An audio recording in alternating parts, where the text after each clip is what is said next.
Lava Jato colocou o mundo político de pernas para o ar. A impressão que a gente tem é que nenhum partido vai ficar de pé. Eu procurei Geraldo Mello para analisar o impacto da Lava Jato entre os políticos. Geraldo tem experiência de sobra nessa área. Como político, ele já foi governador do estado, já foi senador da República. Geraldo Mello acredita que o Brasil vai sair melhor de toda essa crise. Senador, muito obrigado por ter aceitado o nosso convite. E eu lhe pergunto, o que está acontecendo com o país? Primeiro, eu quero lhe dizer que o prazer é meu estar aqui com você. Tantas vezes já trocamos ideias, que vai ser uma vez mais, só que num momento completamente novo para todos nós. Eu acho que o que está acontecendo com o país, ele está sendo posto de cabeça para baixo, felizmente. Eu tenho muita fé de que seja verdade o que se diz. Quando se viu o povo na rua, se dizia que ia nascer um novo país. Eu acho que já nasceu. A nova política do Brasil, ela já nasceu porque a sociedade é que foi o grande protagonista de todos esses episódios. E o grande problema agora da classe política é sintonizar com a voz da rua. E quem estiver achando que as velhas sabedorias de antigamente ainda vão colar, talvez não tenha muito futuro. A Operação Lava Jato faz bem ao país, senador? Faz muito bem ao país. Ela é, vamos dizer assim, o contraponto que equilibra o processo que o povo desencadeou no meio da rua. Ela é uma bola de neve que está rolando ladeira abaixo e que peca muito quem imaginar que pode se atravessar na frente dela para segurar com os peitos. Ela leva quem se atravessar na frente. E eu torço para que ela leve, porque isso é que vai fazer com que uma nova consciência, um novo padrão de regra do jogo no país passe a valer. É preciso que as pessoas tenham, eu não digo medo da lei, mas tenham consciência de que são inferiores a ela. Eu tenho um amigo, Diógenes, que diz muito o seguinte, que a importância de certas pessoas, elas acham que a importância delas se mede pela importância da lei que ela acha que não precisa cumprir. Então, se ela for importante demais, nem a Constituição precisa cumprir. Então, esse tempo passou.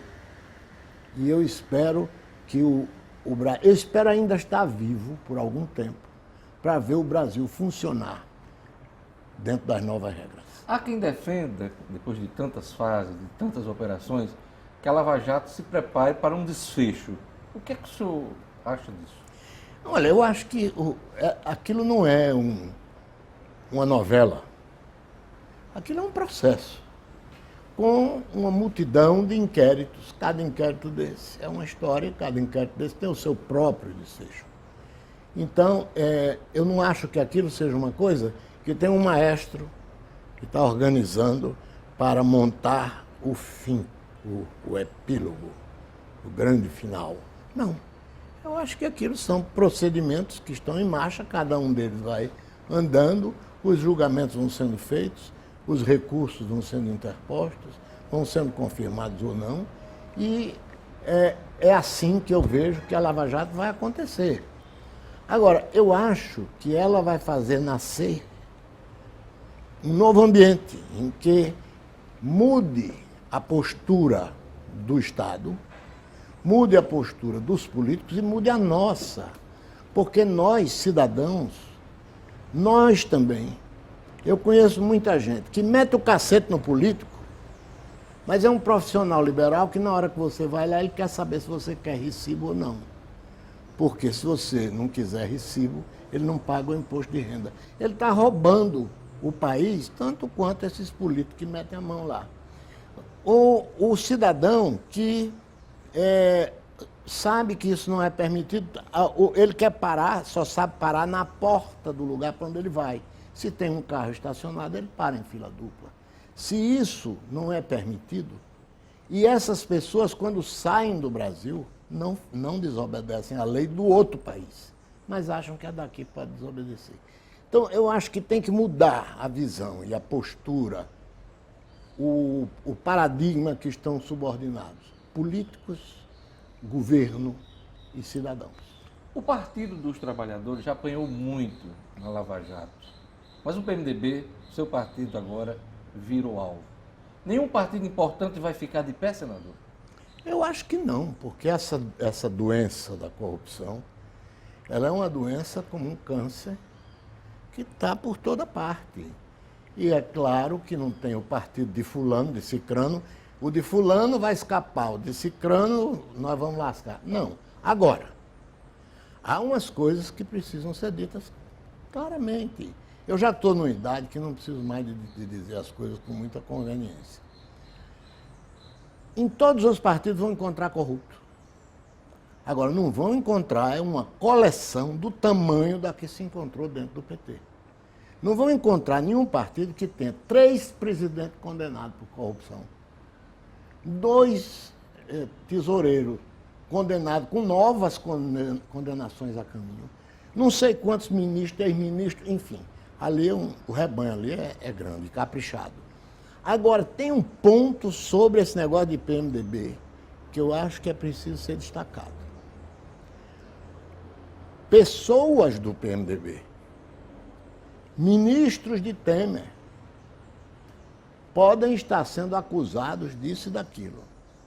Acusado por Sérgio Machado, que é ele que está dizendo que fez os atos de corrupção, ele.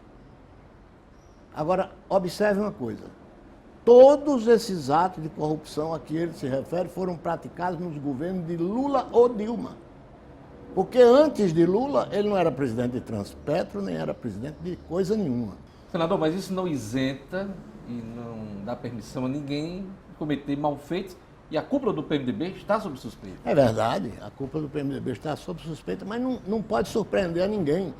O PMDB é o maior partido do país, com a quantidade de vereadores, prefeitos, deputados estaduais, federais, senadores, governadores que tem, ele não escaparia de uma situação como essa. O que é importante para o país hoje é a discussão do Brasil novo que está nascendo.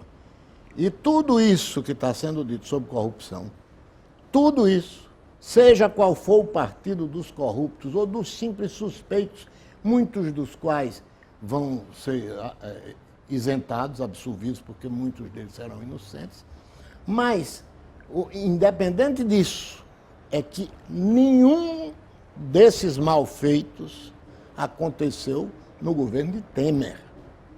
Que este, sim, é um governo que nasceu com a obrigação de iniciar uma nova etapa na história política e governamental do nosso país. A Lava Jato não vai atrapalhar esse novo momento? Não, a Lava Jato eu acho que vai atrapalhar muita gente. Mas especificamente o governo Temer? Não, ela atrapalharia o governo Temer se ela encontrasse dentro do governo Temer, nos órgãos atuais do governo Temer, alguém que estivesse hoje, durante o governo Temer, fazendo o que se fazia no governo de Dilma e no governo de Lula. Aí ela atrapalharia.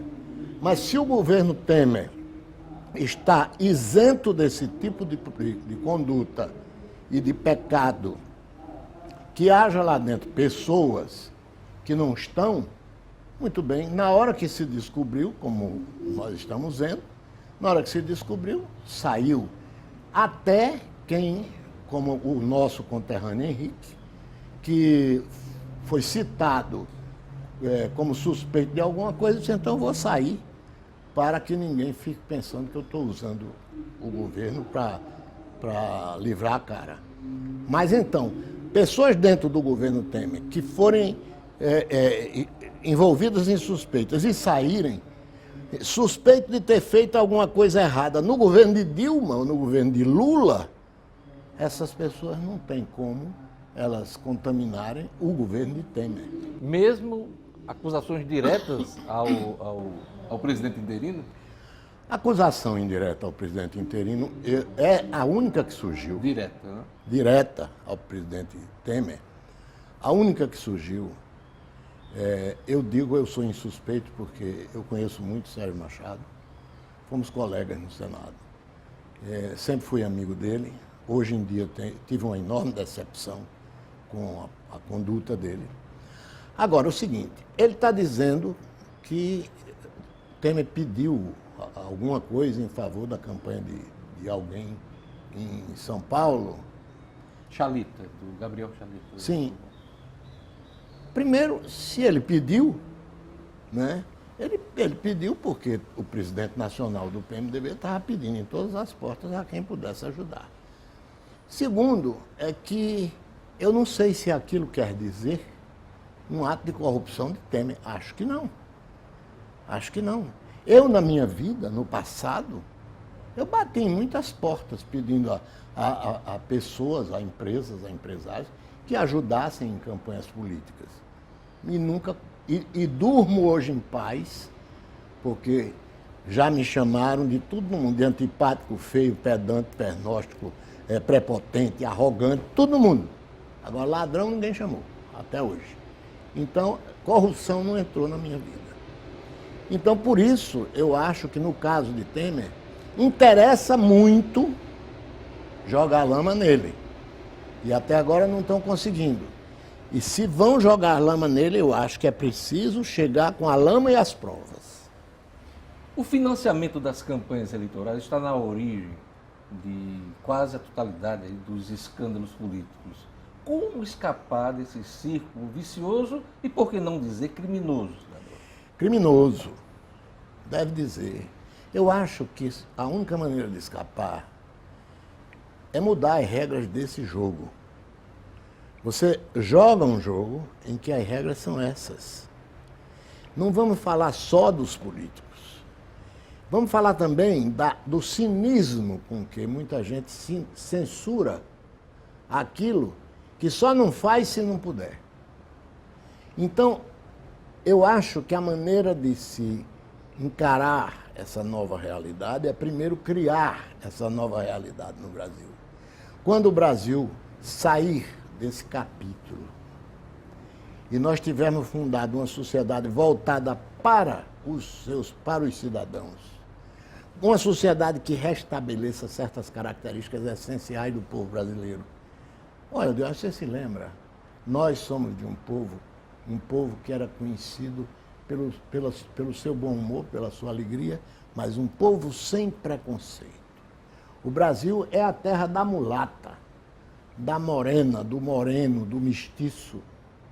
Mas o PT fez ao Brasil o mal de dividir essa sociedade em bolsões. Você é negro, tem que ser inimigo de quem é branco. A questão do nós e ele. O olho azul, os coxinhas, os ricos, os pobres. O Brasil nunca foi assim. E piorou muito quando passou a ser assim.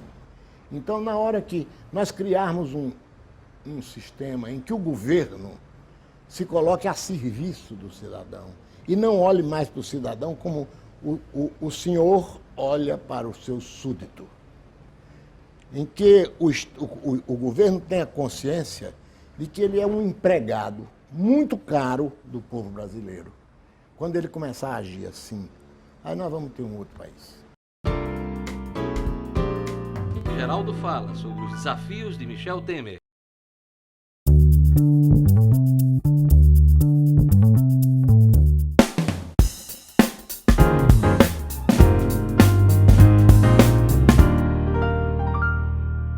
Até quando a classe política vai adiar a votação, a aprovação de uma reforma política? Qual o caminho? Uma constituinte exclusiva? Não. Eu acho que o que se precisa mesmo é discutir a reforma política. Porque você sabe, você já disse muitas vezes, e eu também, que o Brasil precisa de uma reforma política. Só ok. Então, senta aqui, está aqui um pedaço de papel. Escreva aí, qual é a reforma? Em que consiste a reforma política? Porque há coisas que têm contradições em si. Eu vou dizer uma aqui. Uma das coisas mais fortes que estão surgindo aí é a tese de que o Brasil precisa de um regime parlamentarista, porque para mudar governo não haveria crises. Bacana. Agora, governo parlamentarista, eu até simpatizo com essa tese, mas é preciso a gente se lembrar do seguinte, que o governo parlamentarista é um governo do parlamento.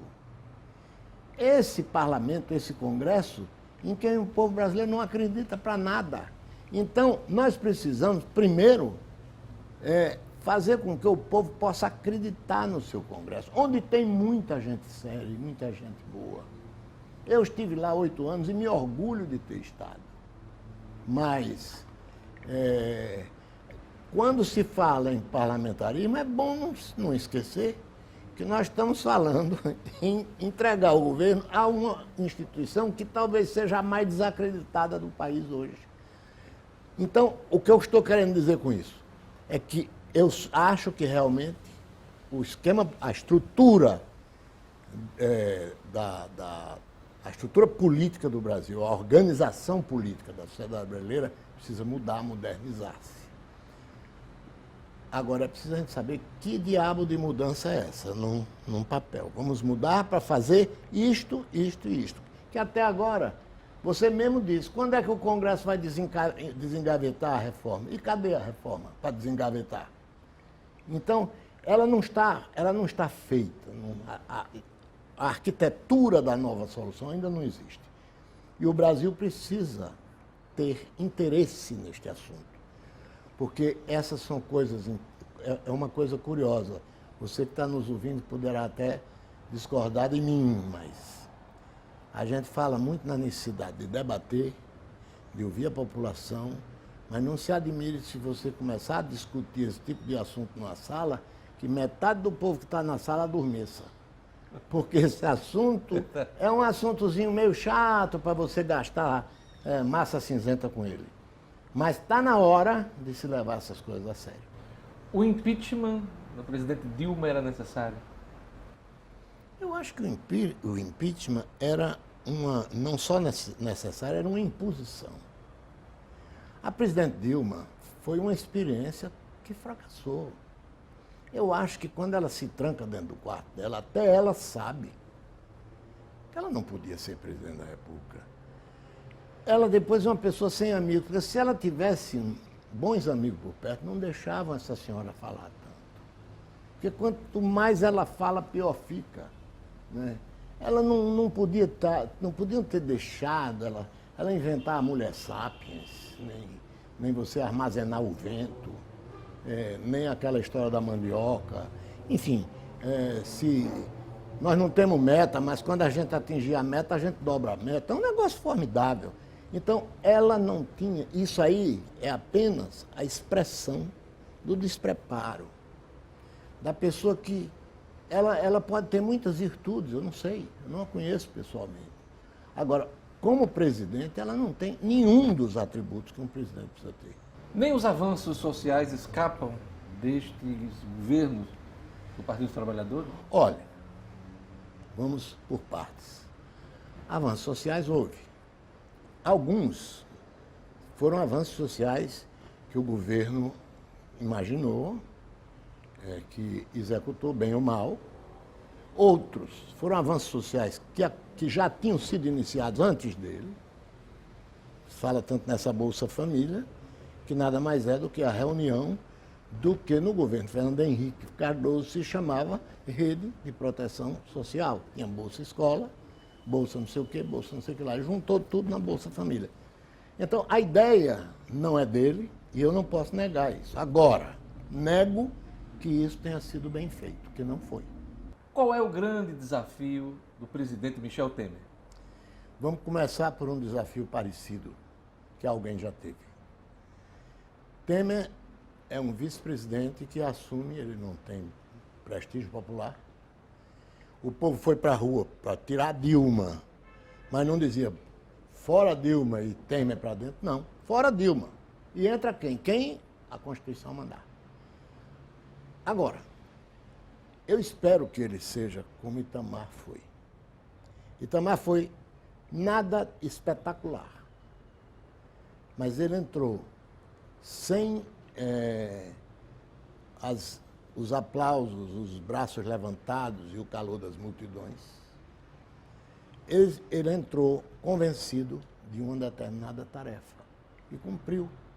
E é bom a gente não esquecer que a esse vice-presidente Itamar Franco, humilde, quase desaparecido quando assumiu a presidência, a ele se deve a existência de uma moeda chamada real, que foi criada no governo de Itamar Franco, quando o ministro da Fazenda era Fernando Henrique Cardoso. Do mesmo modo, eu espero, não é que Michel Temer crie uma nova moeda, não. Ele está vendo o país foi entregue a ele aos pedaços. Aos pedaços na economia, aos pedaços na política, aos pedaços na credibilidade interna, aos pedaços na credibilidade externa.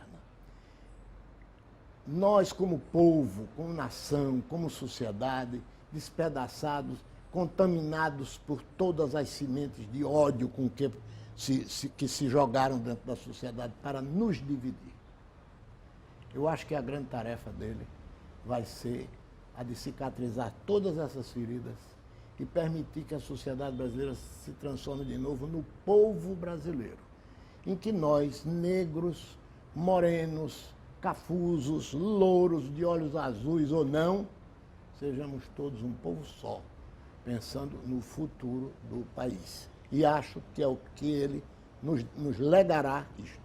O senhor governou o Estado e enfrentou crises econômicas e a gente vive hoje um momento muito difícil no país. A federação hoje está em crise, União, Estados e os municípios quebrados. O Rio Grande do Norte vai sobreviver a esse ambiente desastroso? Não, o Rio Grande do Norte vai sobreviver sim, porque eu acredito que as suas lideranças vão focar naquilo que é essencial ao Rio Grande do Norte agora, que é a redescoberta do seu perfil econômico. As bases da economia do Rio Grande do Norte, elas estão todas de perna para o ar. O que havia de forte no Rio Grande do Norte há 50 anos atrás são atividades que hoje não existem praticamente. Então, se você simplesmente der uma volta de automóvel pelo interior e olhar de lado, você vai sentir falta dos algodoais, vai sentir falta do gado e vai sentir falta de gente nas casas. Você vai ver no meio dos cercados aquelas casas que restam lá, onde não mora ninguém mais. Então, qual é a vocação? Qual é o futuro? Qual é a prioridade? Isso as lideranças do Rio Grande do Norte precisam redescobrir. O presidente Michel Temer está falando de impacto federativo. É da boca para fora? Acho que não. Esse é um assunto no qual ele fala desde antes de ser presidente da República. E acho que essa é uma das tarefas importantes que vão se encaixar na necessidade de reconstrução nacional. O Brasil é uma federação, e não é. Nós temos uma Constituição de cabeça para baixo, uma federação de cabeça para baixo. E eu não creio que a gente vá conseguir alterar esse conceito, mas precisa optar por um formato de federação que seja um pouco mais parecido com uma federação. Senador, a gente está vivendo a chamada revolução do conhecimento, marcadamente por este ambiente digital. Eu lhe pergunto, a classe política, os políticos mais antigos, estão conseguindo se adaptar? Que mundo vai surgir, que mundo da política vai surgir em tempo real? Eu acho que eles estão se adaptando muito devagar.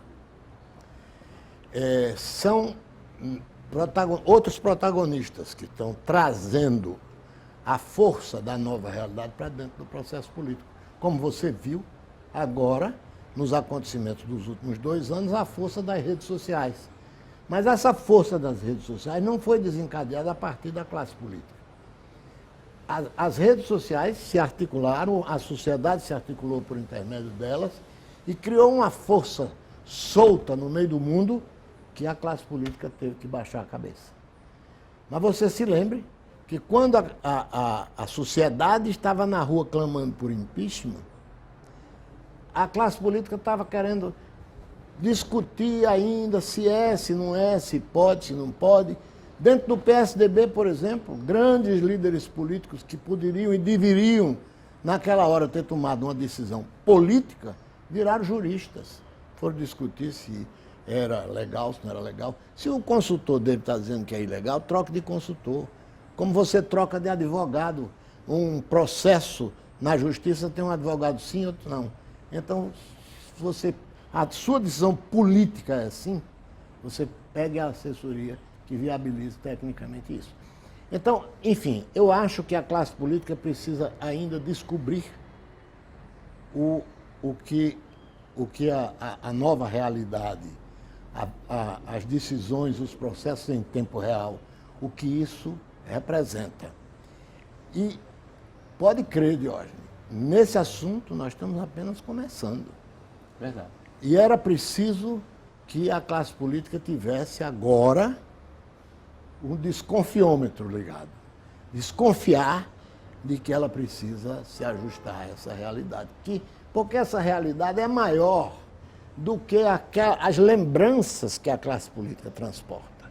São pessoas que se lembram de grandes momentos que viveram no passado, como eu vivi, e que ficam imaginando que esses grandes momentos ainda estão influindo nas decisões de hoje e não estão.